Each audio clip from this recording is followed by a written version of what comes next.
और उधर बलिया से हैरान करने वाली तस्वीर सामने आई है। सोहाव गांव के सरकारी स्कूल में बच्चों से सफाई करने का वीडियो सामने आया है। बताया जा रहा है कि चौथी पांचवी के जो बच्चे हैं उनसे प्रिंसिपल सफाई करवाते हैं और खुद ही सोशल मीडिया पर पोस्ट किया।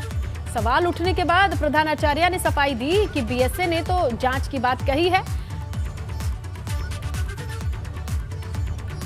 तो बलिया से ये तस्वीरें आई हैं, छोटे बच्चों से स्कूल में सफाई कराया जा रहा है। हमने सफाई कर्मियों को फ़ोन किया कि आप हमारे स्कूल की साफ़ सफाई करो, अगल बगल सफाई करो। एक दिन पहले भी हमने सर कहा था, लेकिन उन्होंने कहा कि आप प्रधान से कहिए। जब प्रधान की बात हमने तो नहीं किया, लेकिन खुद प्रधान जी उनके कहने पर फ़ोन किए और उन्होंने कहा कि हम जहाँ कहेंगे वहीं जाएंगे। आप इसी शिकायत चाहे डीएम से करिए चाहे किसी भी कर दिए, आप स्वतंत्र हैं, लेकिन हम सफाई करने को नहीं भेजेंगे। तो मजबूरन सर हमने अगले दिन बच्चों से कहा कि हमारे अगल बगल बहुत सारे मच्छर फैल रहे हैं, बच्चे थोड़ा सब लोग सहयोग कर देंगे, श्रमदान कर देंगे तो हम बीमारी से बच सकते हैं। और उन बच्चों को लेकर हमने जो है वो कराया। हमने सफाई कर्मियों को फ़ोन किया कि आप हमारे स्कूल की साफ़ सफाई करो, अगल बगल सफाई करो। एक दिन पहले भी हमने सर कहा था, लेकिन उन्होंने कहा कि आप प्रधान से कहिए।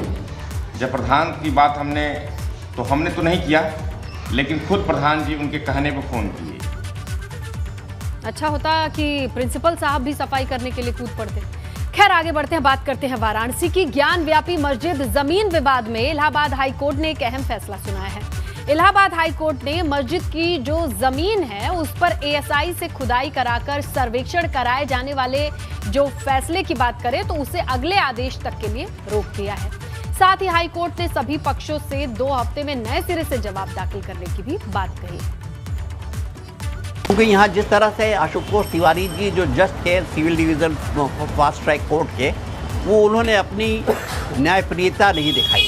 न्याय से हट करके उन्होंने फैसला दिया था और जो न्याय के विरुद्ध दिया था, उन्होंने ये गलत काम किया था। इसीलिए हम लोग हाई कोर्ट गए थे, जबकि वहाँ फैसला रिजर्व था, तो उसके बावजूद भी इन्होंने यहाँ ऑर्डर किया था कि यहाँ के एएसआई सर्वे हो, जबकि एएसआई सर्वे का कोई माने नहीं। 1991 के एक्ट के बाद से इस तरह का सर्वे नहीं हो सकता। कोर्ट ने फैसले में अपने ये कहा, जब जज साहब को ये मालूम था यहाँ के आशुतोष तिवारी को कि यहाँ पे जो है जजमेंट रिजर्व है, तो उसके बाद उन्होंने अपनी लिमिट क्रॉस की। लिमिट क्रॉस करके उन्होंने ये जजमेंट ऑर्डर पास किया था। वहीं रामपुर में आजम की जौहर यूनिवर्सिटी पर संकट के बादल मंडरा रहे हैं। हाईकोर्ट के आदेश के बाद राजस्व की टीम सरकारी जमीन की पैमाइश करने जौहर यूनिवर्सिटी पहुंची। बता दें कि जौहर यूनिवर्सिटी की 471 एकड़ की जो जमीन है वो यूपी सरकार के नाम से वापस की जाएगी, क्योंकि जौहर ट्रस्ट पर नियम शर्तों का पालन नहीं करने का आरोप है और अब इस पर कार्रवाई होगी। जिलाधिकारी महोदय द्वारा अपने आदेश में 70 हेक्टेयर जमीन को राज्य सरकार में किया गया था, जिसकी अपील हाईकोर्ट में की गई थी। हाईकोर्ट ने इस बिल को खारिज कर दिया गया था। इसके बाद एक कब्जा और दखल के लिए आए थे, तो डीसी साहब ने कहा कि इस में हस्ताक्षर करने से इनकार कर दिया है, तो अब ये जो है 2 गाँवों के समझ जो है दखल की कार्रवाई पूर्ण कर ली जाएगी।